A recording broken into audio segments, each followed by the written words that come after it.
The problem with history is that it takes so long to happen. By the time one generation has worked through the important lessons, another generation's replaced it. And we seem doomed to do some of the same stupid things over and over again. You'd think we'd learn, or at least you'd think we'd learn some of the basic lessons. In a country based on freedom, equal opportunity, and democracy, you'd think that lessons related to social justice would not need to be rehashed so often. But that does seem to be our fate. And so in every generation, we've witnessed one group after another struggle to claim their own share of the American dream. This was true in the Civil Rights era, when after 100 years of waiting patiently for the rights black people had been promised with the 13th and 15th Amendments, it took marches, assassinations, and riots and legislation to begin to deliver justice to African Americans. The women's suffrage movement began in the mid-1800s, and it took nearly 70 years before women got to vote. Women still don't receive equal pay for equal work. That battle is still being fought. Every immigrant that has ever come to this country has had to fight tooth and nail to move up the economic ladder. It isn't right, and it isn't fair, but after so many historic boomerangs, it isn't any surprise either. It's the 21st century, and in way too many places, women are still having to fight so they don't have to raise their skirts before they can move forward. Our Hispanic citizens have also had their own fair share of fighting for the rights and equality that the Constitution promises every citizen. Music has had a huge role in raising awareness, unifying people, inspiring empathy, and challenging the status quo in every major social wave of change. Today, we're looking at how American music was used, like the trumpets of Jericho, to knock down the walls that separated Hispanic Americans from the promises made to all Americans beginning in 1776. In many ways, this is a fight that continues today. There aren't enough people out there who have a giver's gain mentality. When people actively deny others the opportunity to rise, they're behaving like it means they have to lose. So why is that? Welcome to today's episode, American Song and the Fight for Hispanic Equality.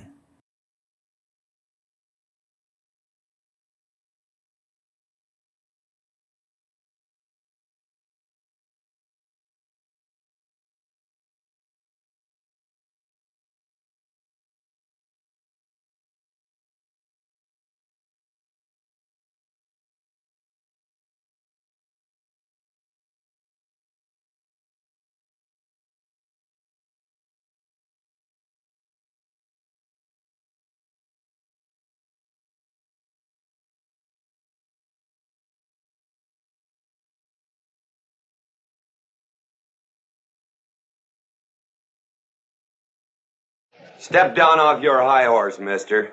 You don't get lard less than you boil a hog.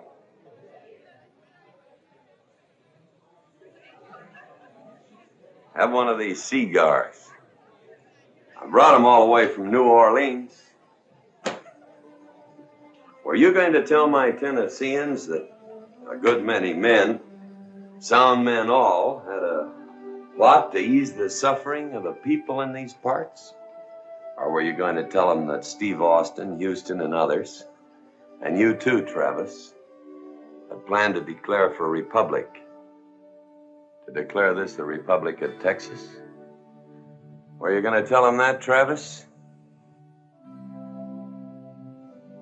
I hadn't thought this was generally known. Well, it isn't yet. Not till Austin separates the sheep from the goats. Not till he decides who's on the right side. Republic. I like the sound of the word. Means people can live free, talk free, go or come, buy or sell, be drunk or sober, however they choose. Some words give you a feeling. Republic is one of those words that makes me tight in the throat. Same tightness a man gets when his baby takes his first step, or his first baby shaves and makes his first sound like a man. Some words can give you a feeling that make your heart warm. Republic is one of those words.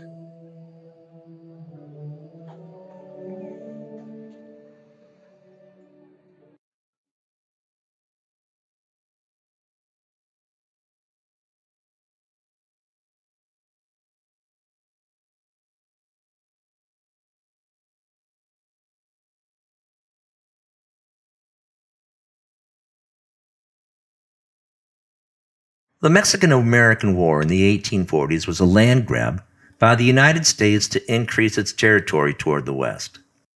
At the time, a U.S. president went and provoked a fight with Mexico to create the opportunity he needed to seize Mexican land. If it happened today, people would be talking about it like we're talking now about Putin attacking Ukraine. It's an uncomfortable truth, but it's accurate. Sorry if you don't like it. I didn't start that war. It ended with the Treaty of Guadalupe Hidalgo in 1848, and we swallowed up basically 2/3 of the land that was then part of Mexico. But what good's territory that doesn't have anyone you can tax? So we promised Mexicans that we'd treat them nicely if they'd stay put. We'd even make them U.S. citizens with all the rights and privileges, but the U.S. has made lots of promises that it never kept. Bound by politics, life is like chess with two egos pitted against each other, and lives and fortunes being moved around on the game board. The Mexicans living in California, Arizona, Utah, New Mexico, Colorado, and Nevada went to bed one night in Mexico, and the next morning they woke up in the United States. Checkmate.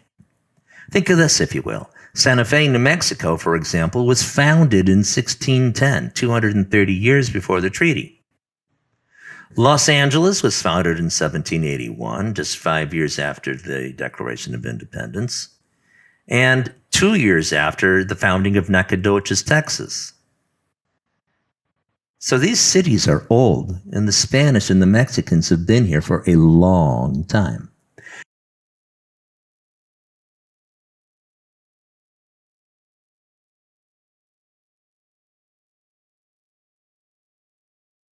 The California Gold Rush attracted millions of whites into lands that used to be dominated by Native Americans and Mexicans. The next wave brought white farmers that bought up the land. The wealthier, more powerful ones also bought the local courts and the law enforcement.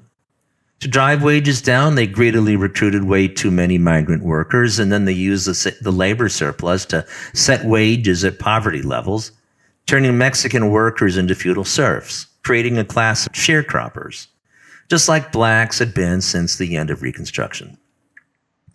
As white American families migrated into what used to be Mexico, Hispanic families that had been making their living and living their lives for already hundreds of years began experiencing a gradual reduction in their rights. They experienced discrimination, loss of voting rights, unequal education, and unfair wages. Somewhere along the way, things have been confused. There's a lot of people in America who don't remember that white Americans were actually the intruders. Somehow, a lot of us believe that it's the brown-skinned Mexicans that have unfairly taken advantage of the whites. And so we slap derogatory terms on them because we think that those words justify our position.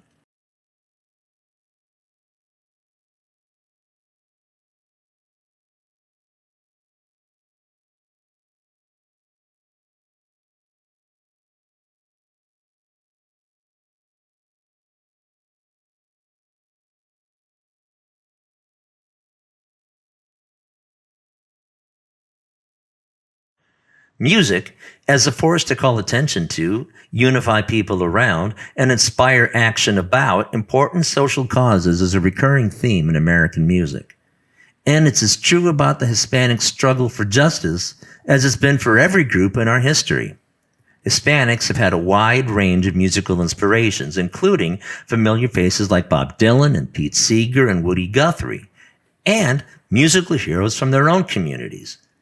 Music from the Black civil rights struggle was also borrowed early on, but the most important parts of the cultural foundations that the Chicano community drew from came from their own Mexican heritage, especially the corrido, which we talked about last month in the Roots of Latin American Music episode.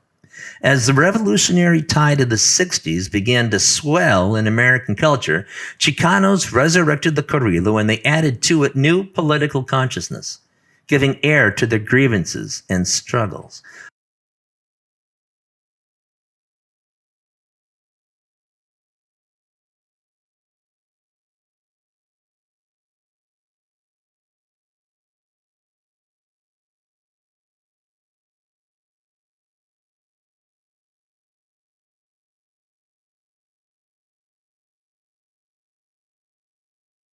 Last month in this episode, The Roots of Latin Music in the New World, we talked about Mexican-American corridos.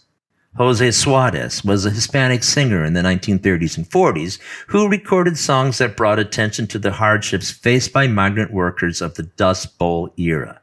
This is his song, Yo cuando era niño, mi padre querido. It's in a form called habanera music, written in a meter where you can still hear the influence of North African music. This particular song dates back to 1939. The corrido is a narrative about picking cotton with his father when he was a boy and the struggles that they lived through together. Slowly, momentum grew around the Mexican, or Chicano, civil rights movement, marked by strikes, demonstrations, and songs that were sung in both English and Spanish.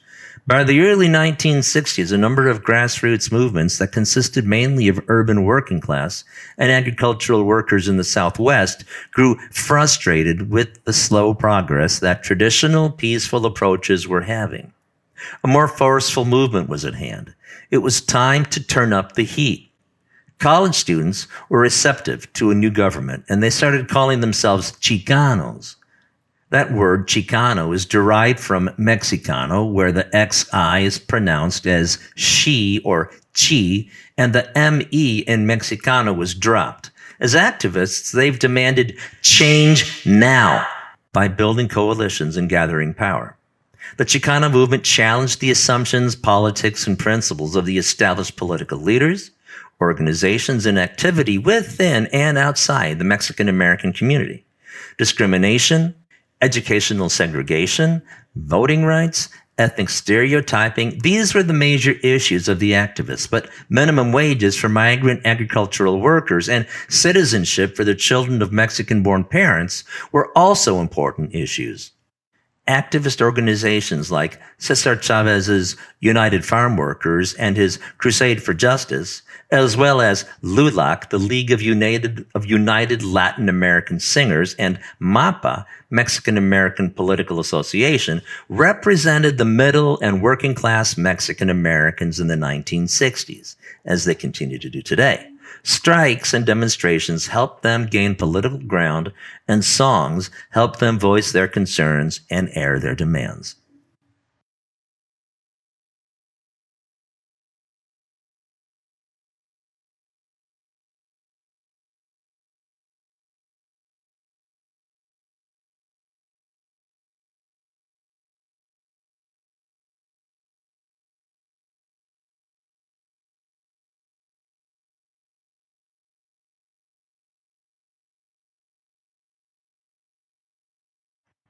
The singer, guitarist, songwriter Agustin Lira was an early leader in the Chicano movement. Born in Mexico, he was raised in California as an undocumented migrant farm worker, and he eventually devoted his music to activism. His early life was lived in the fields, picking crops from age 7, and he grew up in poverty around Fresno, and after high school, eventually joining up with Cesar Chavez and the United Farm Workers. He performed on picket lines, at meetings and rallies, and he became a really important voice for the Chicano movement. This is one of Lira's first compositions. It's called Ser como el aire libre, be like the wind. It's a song about freedom.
¿Y que yo he de decir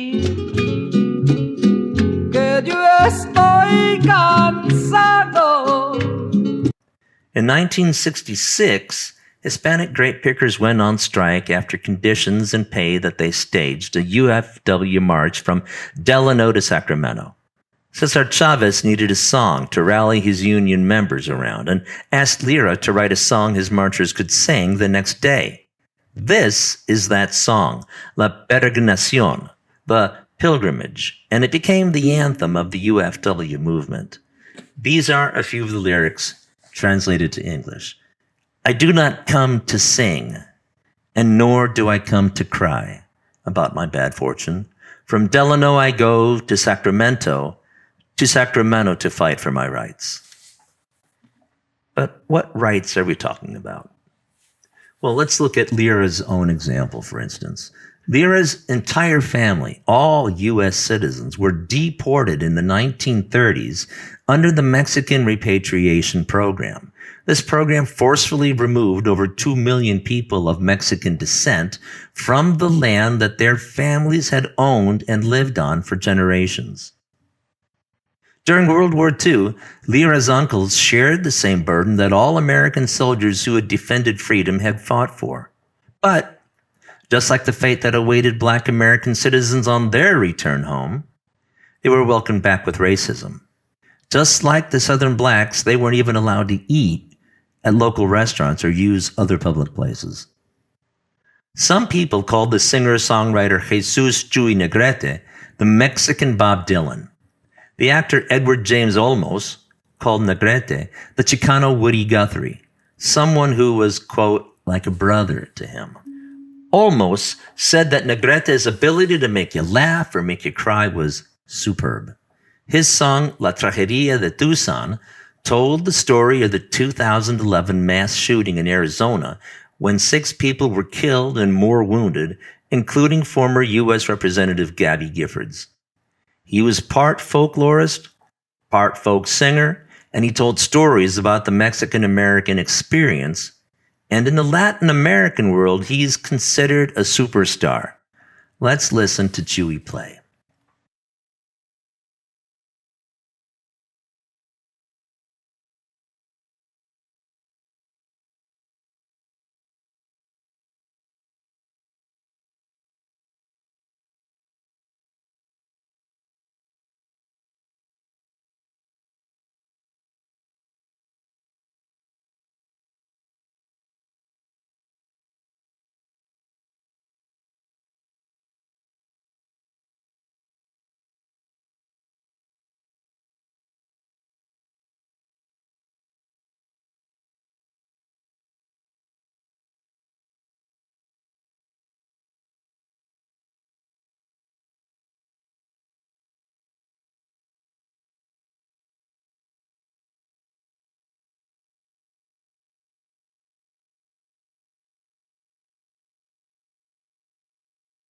Most importantly, Negrete's music and career was about giving young Chicanos a strong belief in themselves. He'd often perform for prospective students at the University of Houston. And in one of his performances, he told the crowd, "You are Olmeca, Tolteca, Azteca, Chichimeca. You are mestizo." He continued by adding that in pre-Columbian days, we were architects, engineers, mathematicians, botanists, surgeons, philosophers. Yeah, we had a lot going for us, not just frijoles and tortillas. Now, Juan Diaz, co-founder of the Sones de Mexico ensemble, has said that Chuy's legacy, quote, will be reaching scores of young Latinos who felt lost in American society, end quote.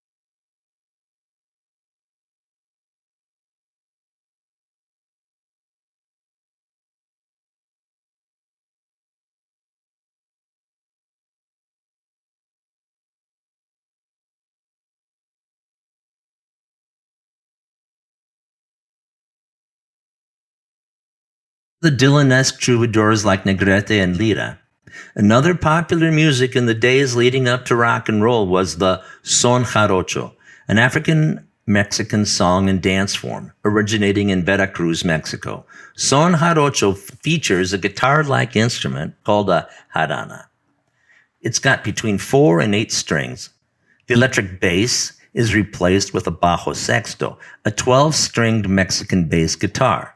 The whole point of using these traditional instruments was to create a very definitely Native American sound. As the members of the Chicano rapcore band Aztlan Underground pointed out in an interview, the political underpinnings of this music is to, quote, emphasize the people's connection to the land that was torn from us, to dissect the way in which they, the Spanish and the Americans, have colonized us and made us believe in the white ways and not our own. We wanted to resurrect our true identity.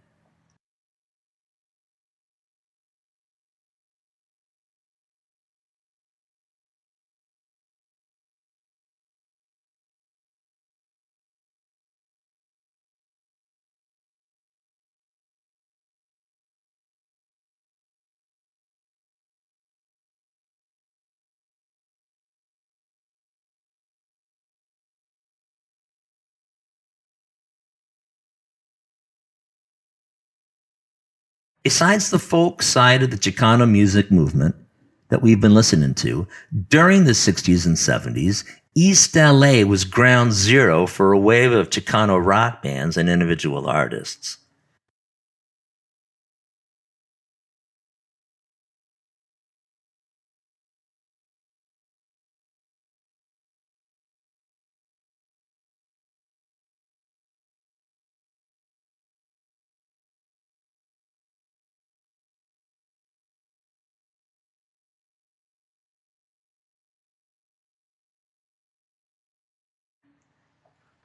Cesar Chavez and other leaders within the Hispanic community helped their people reassert their place in society. Some of the youth jumped aboard the late 50s, early 60s youth movement. Rock and roll played an important role in it. And Hispanics looked within their own culture for additional idols and heroes. Richie Valens, originally born Ricardo Valenzuela, was the most popular of the initial group that surged forward. But Chicano rock was an umbrella that covered a lot more than just what came directly from R&B. You'll remember we talked about how R&B led the way into rock and roll during season 1. Go back and check out episodes 12 and 13 from September and October of 21 for lots of great stuff on that. Links can also be found in this episode's notes. The term Chicano rock was actually applied to all the influences that played a role in the Chicano culture, including Mexican mariachi bands, country blues, and even the swamp pop of Louisiana and East Texas. Valens was born in 1941 in a Mexican Native American family, and we don't know a whole lot about him. He was killed too soon after leaving his early mark, in that same tragic plane crash that took Buddy Holly and a few others. We discussed that in episode 13 in season 1. With just a few really strong standout singles, especially La Bamba, Richie, more than anything, paved the way for other Hispanics to follow in his footsteps. But at just 15, he'd formed his first band already with a group of friends from Pacoima High School. Now, it makes me think about how many of us might have similar stories about having played in garage bands with friends from school. His band started playing high school dances and local gigs, and they appeared on the radar of a local A&R guy named Bob Keane. Keane had already signed Sam Cooke, for instance. It was Keane who walked Valens into an LA studio to record Come On, Let's Go. This original tune by Valens actually hit number 42 on the Billboard charts. The next single, though, a double A side with another Valens original on one side called Donna, and the other song that we really remember Valens by, La Bamba, on the other.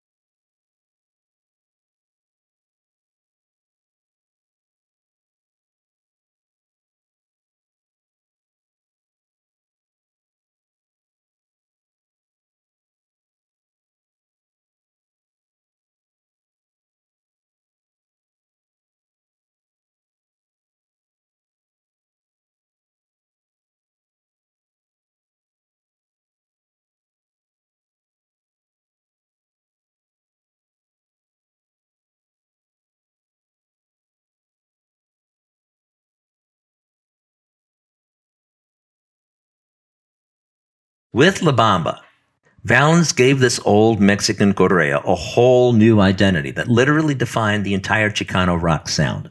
Since the 30s, there have been hundreds of cover versions of this. Wyclef Jean, The Ventures, The Wiggles, The Sugar Beats, and even Glenn Campbell have covered it. Heck, even Weird Al Yankovic did a version called Lasagna. So, Richie Valens had his big hit in '58, and it eventually got to number 2 on Billboard's Top 100. And quick on the heels of that, in early '59, Richie was booked to tour with Buddy Holly on that Midwestern tour called the Winter Dance Party. If you don't know the story, please check out episode 13 from last fall, season 1. It's just a heartbreak of a story. Holly was only 22. Richie Valens, only 18. And that was all the time that we had with this bright light. Of course, we really don't know what might have happened if he'd lived longer. He might have been a one-hit wonder, or he might have been like a Paul McCartney. All we know is that by 18, he did leave us with a few great songs that have lasted.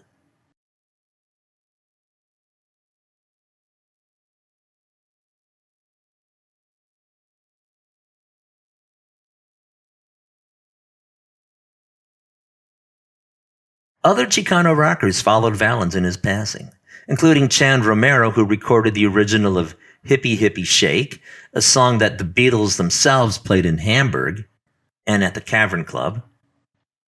The Texas Chicano blues rocker Freddie Fender, who was born Valdemar Garza Huerta and had 2 big hits with Before the Next Teardrop Falls and Wasted Days and Wasted Nights.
And then Trini Lopez.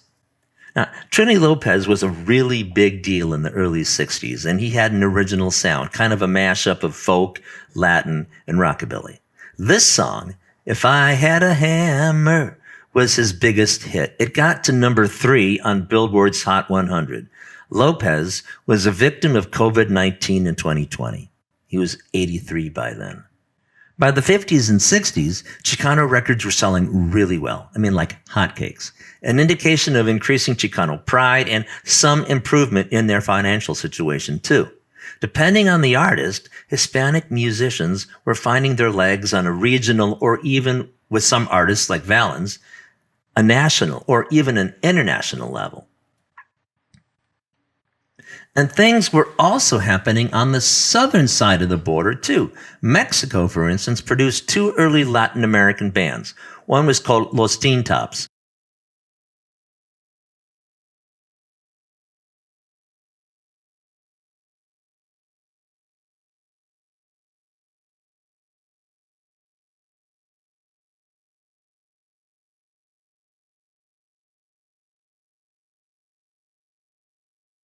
A Mexican band called Los Teen Tops brought American and English rock home to their Spanish-speaking compadres.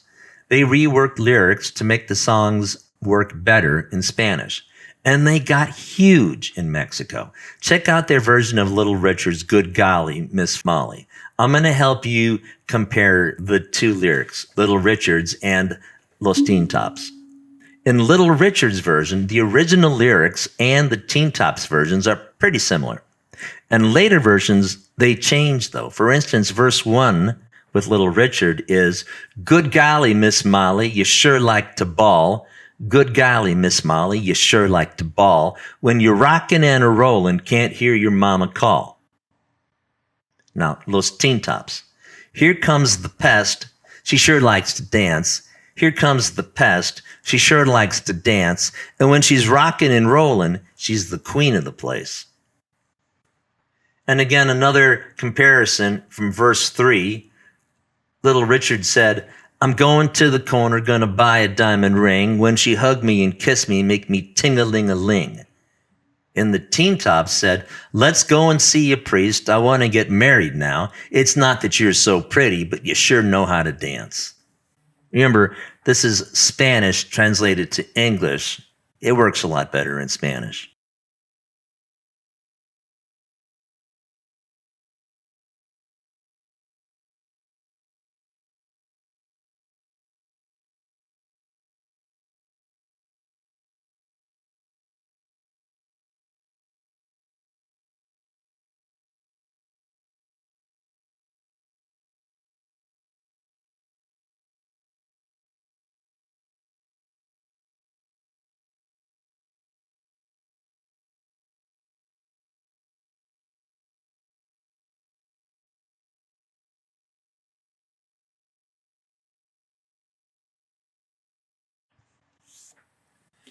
Beatlemania ruled the world in these years, so it's no big surprise that the fever ran high in South America. Chain Lightning sparked a Uruguayan band called Los Shakers that made their career with Beatles-inspired songs like this one. But they weren't the only ones. There were a bunch that tried to rock out in that same Beatley way. The main guys in Los Shakers, though, were two brothers, Hugo and Osvaldo Fatoruso, who'd gone to the movies one day to see A Hard Day's Night. Out of it, they wrote a hit called Everybody Run, Corran Todos. But their really big song was Break Everything, or Rompan Todos, which made the top 10 in Argentina, Uruguay's much bigger neighbor to the east.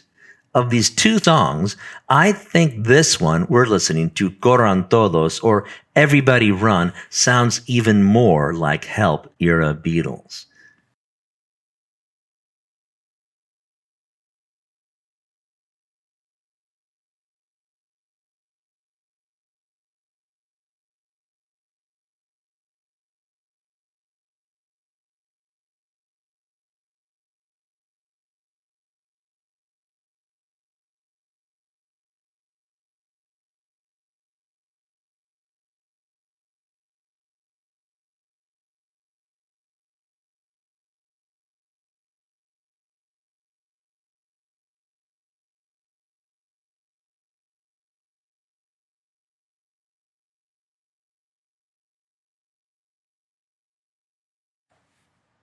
Okay, there's a bunch more we could talk about in South America, but let's go back on the northern side of the border again, okay? Back to Southern California.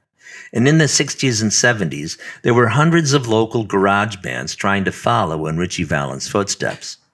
Out of all of them, just a few actually made any sort of impact outside Southern Cal. These five, the Midnighters, the Village Callers, Cannibal and the Headhunters, El Chicano, and Tierra, were best known. Collectively, they formed a movement called the East Side Sound. As I've said, Hispanic kids playing rock and roll was a step forward socially. It showed a newfound confidence and brashness among Hispanic youth that made it possible because of the Chicano movement. I mean, the Chicano movement helped everybody hold their heads a little bit higher. It was the direct response to the encouragement and pride that guys like Joey Negrete was putting out there.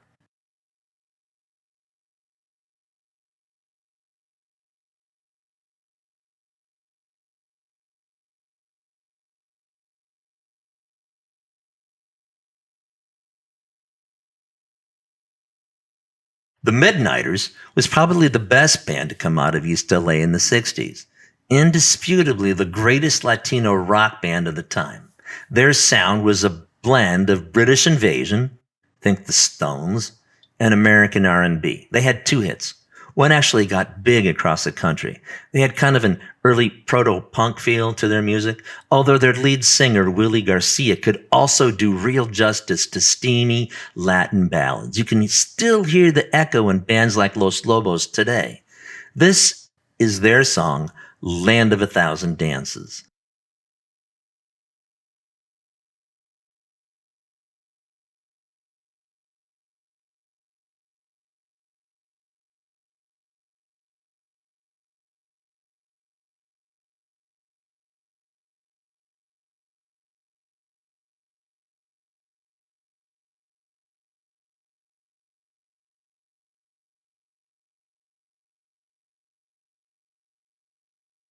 Now, the story of the Village Callers would be familiar to anyone who's ever had a garage band. They formed out of another band called Marcy and the Imperials. For a while, the Imperials went around as them Imperials because the business cards were misprinted and they didn't have enough money to reprint.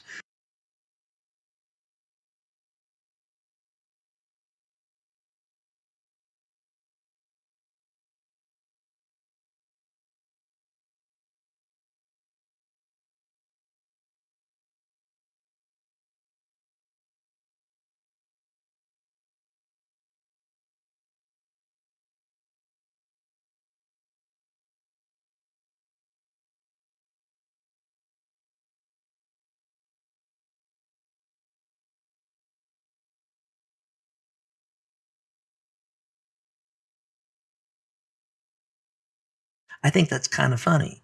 Now, there's no one still around who actually remembers how the Village Callers name came in. And anyway, their sound had changed from when they were them Imperials. Like most garage bands, members came in and out of the band on the way to nowhere. By the mid 60s, they were getting gigs at LA clubs. They even won the Battle of the Bands at East LA College in 67.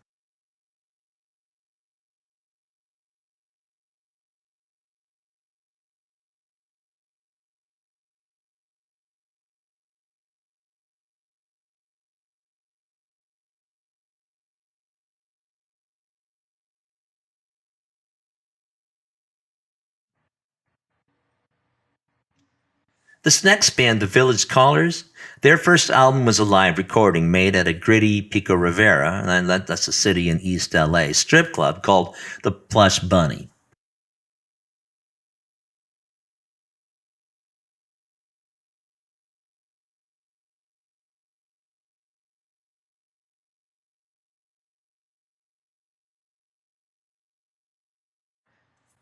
Famously, Ike and Tina Turner used to have an annual New Year's Eve gig at that club every year around this time. Anyway, the Callers had a regular set there, and it was all covers of other people's songs. One of them was Evil Ways, a cover of a song written by a jazz guitarist named Clarence Sonny Henry.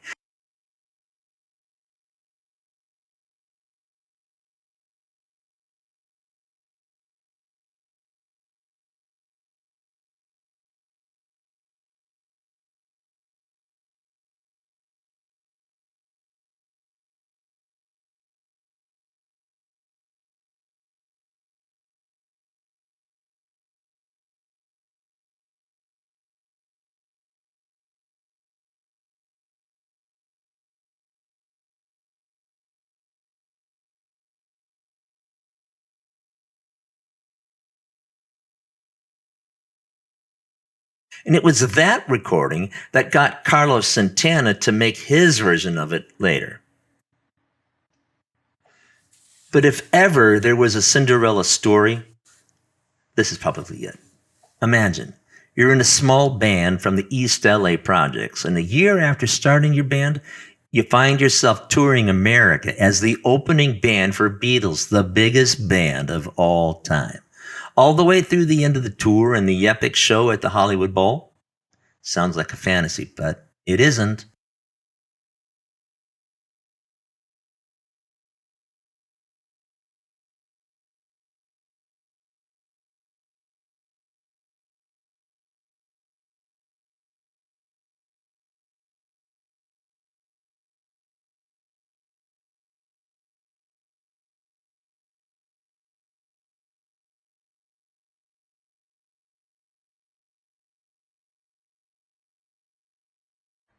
You're now listening to that band.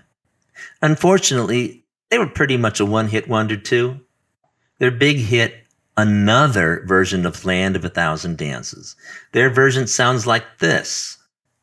Unfortunately, their future was troubled almost from the very beginning. During that Beatles tour, one of the band members was called home by his girlfriend, who missed him. When the tour was over, they made a few more recordings, but none of them had the same impact as this song, and the band pretty much faded out of history just about as quickly as they'd arrived on the scene.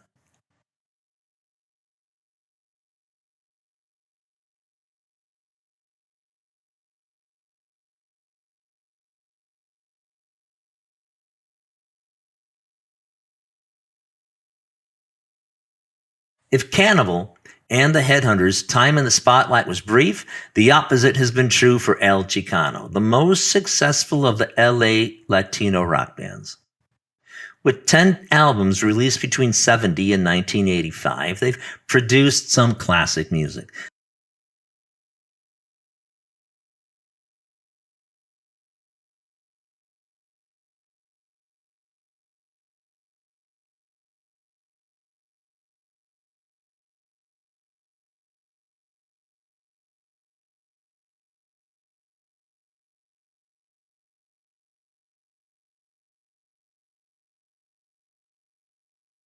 Their major influences were Santana, the Midnighters, Cannibal and the Headhunters, and other East Side bands. They had this very eclectic sound, a mix of rock, soul, funk, jazz, blues, Afro-Cuban soul jazz, and salsa, with heavyweights like Tito Puente and Ray Barreto and Mongo.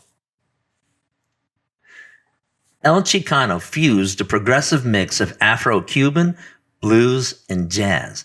They're one of the most successful of the Chicano bands, with Billboard and Cashbox magazines both voting them #1 jazz group of 1970 with their Latin-based album Viva Tirado. But the record that earned them the highest critical praise was Revolucion, which came out a year later.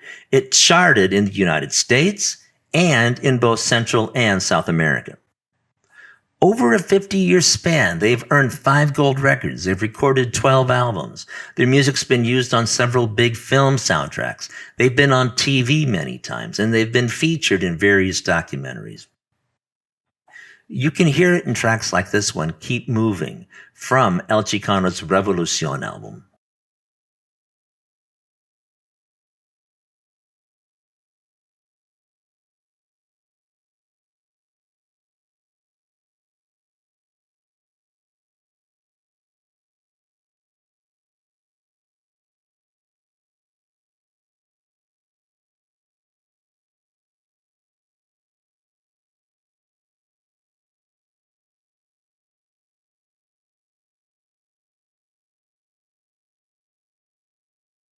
In the late 60s and early 70s, as the Vietnam protest movement gathered energy and Cesar Chavez's UFW grew in size and strength, artists like El Chicano and this band called Azteca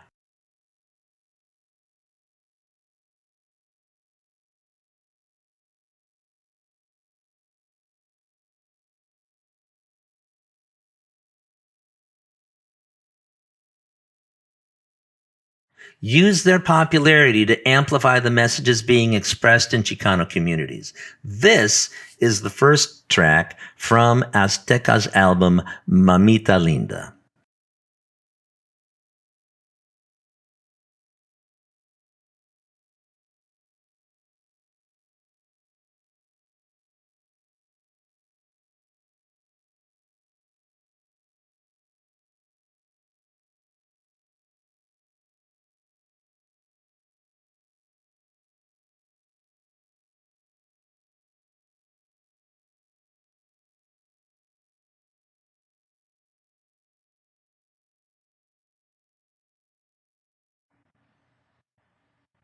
But my all-time favorite of the East LA bands is Los Lobos. Super talented musicians, influential, and around since the 1970s.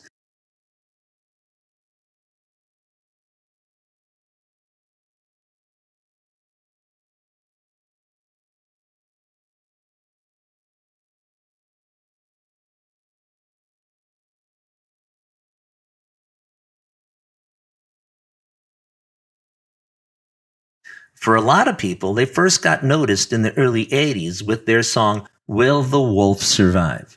One of the most important things I think they've done is to introduce traditional sounds to a wider mainstream audience.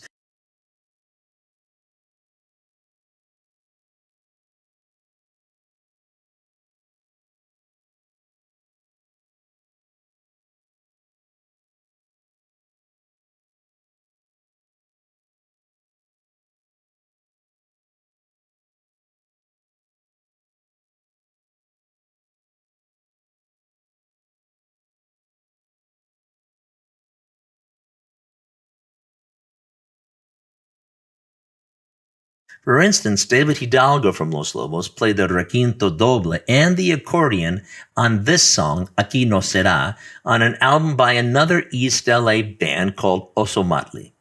For you musicians, a requinto doble is a 3/4 size version of a standard nylon string guitar, and it's tuned a fourth higher. So instead of tuning E, A, D, G, B, E, it's tuned A, D, G, B, E, A. Another cool thing about this song is how it shows the influence Los Lobos have had on younger musicians. Osomatli started nearly 25 years after Los Lobos put their first album out.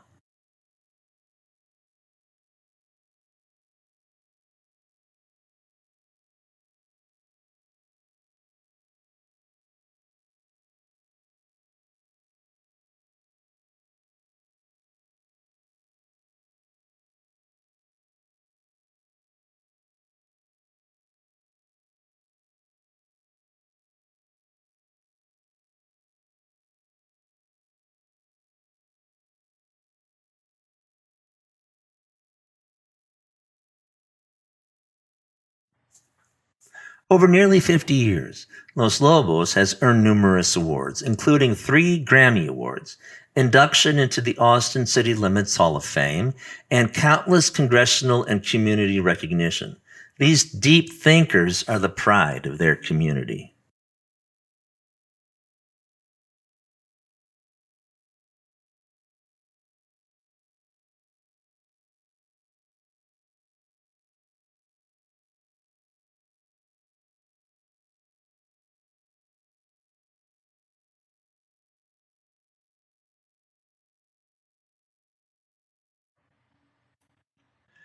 Growing up, the members of Los Lobos received a rich education in the blues, rock and roll, jazz, and doo-wop. Living in East LA, where Latin music was everywhere, they complemented those sounds with the music that ran through their Hispanic heritage, such as the bolero, rancheras, music norteña, son jarocho, son huasteco, and cumbias. They learned to play and perform at backyard family parties, weddings, and Mexican restaurants. Their first album, released in 1978, was Just Another Band from East LA. It pushed them into the spotlight. In the active LA punk scene of the late 70s and early 80s, along with bands like the Plimsolls, the Blasters, X, and Black Flag.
Los Lobos is a musician's band, and their songs reflect the environment and the consciousness of the barrio in relation to the world around it.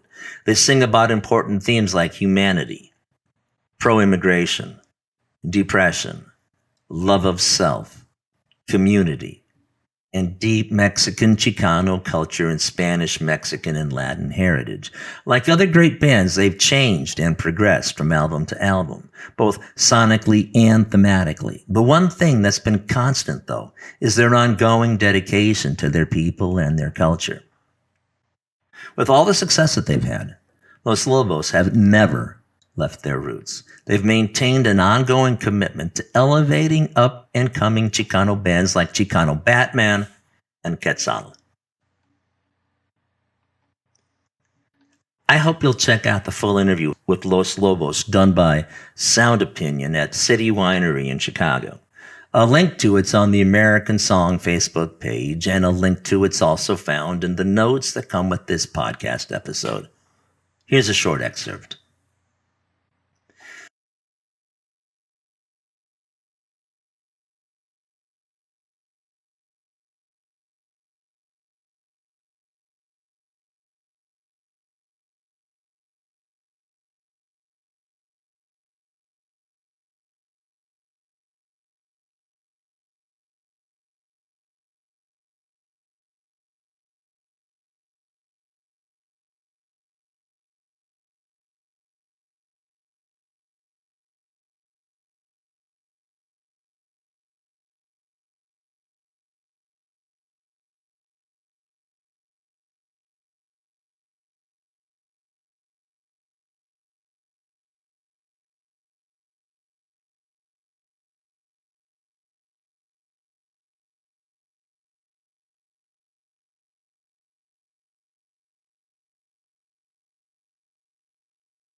But you can't really talk about Chicano rock without including Carlos Santana, who, for over 50 years now, has been a giant in the rock world.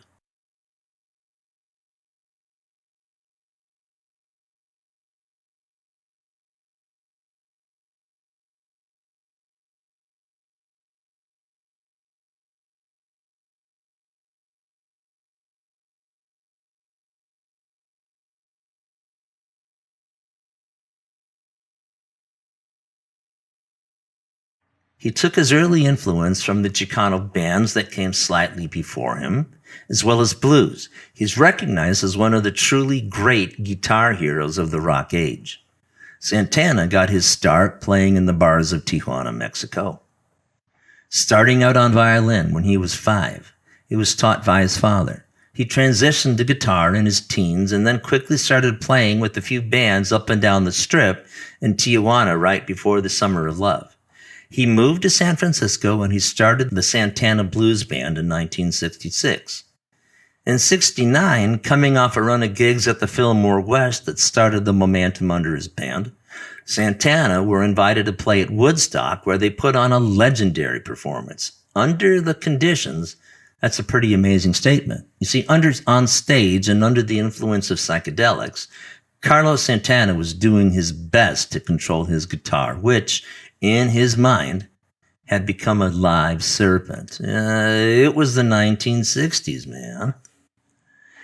As a virtuosic guitarist, Carlos has infused the mainstream Anglo form of rock and roll with Latin pop vibes and a healthy dose of old school blues, R&B, and Afro-Cuban rhythms.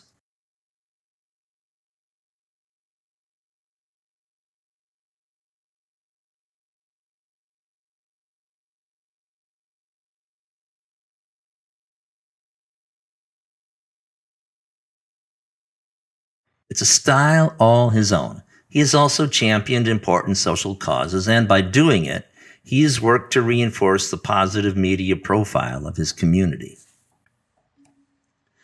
A few of the events and causes that he's devoted his time to include have been the 1987 Rock and Roll Summit, a perestroika period festival concert featuring American and Russian bands.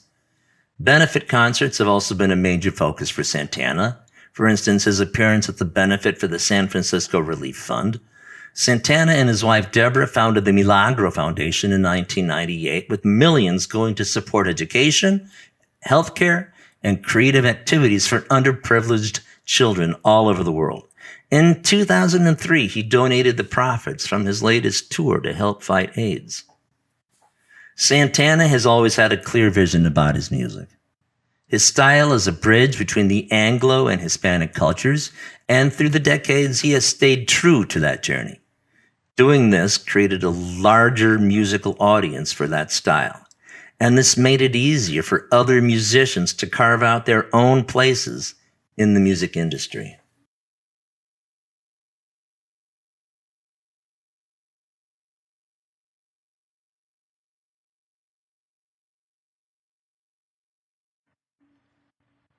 Santana has had a career full of hits. Black Magic Woman, Smooth, Oyo Como Va, just to name a few. Over 50 years, he's played for over 150 million fans and sold more than 90 million records, with a top 10 hit every decade since the 1960s. In 1998, he was inducted into the Rock and Roll Hall of Fame. In 2009, he received the Billboard Latin Music Awards Lifetime Achievement Honor for all the success he's had in the music industry.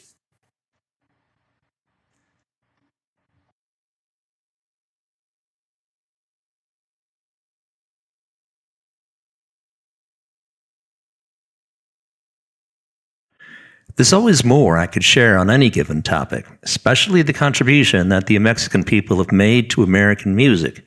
But like anything, where do you draw a line? So I'm going to fade this episode and invite you to check out the next one about what our Hispanic brothers and sisters from Puerto Rico have given to this country's music scene. As always, I thank you for spending some time with me today, and I invite you to join the American Song Podcast page on Facebook. This has been Joe Hines. Que te vaya bien todos.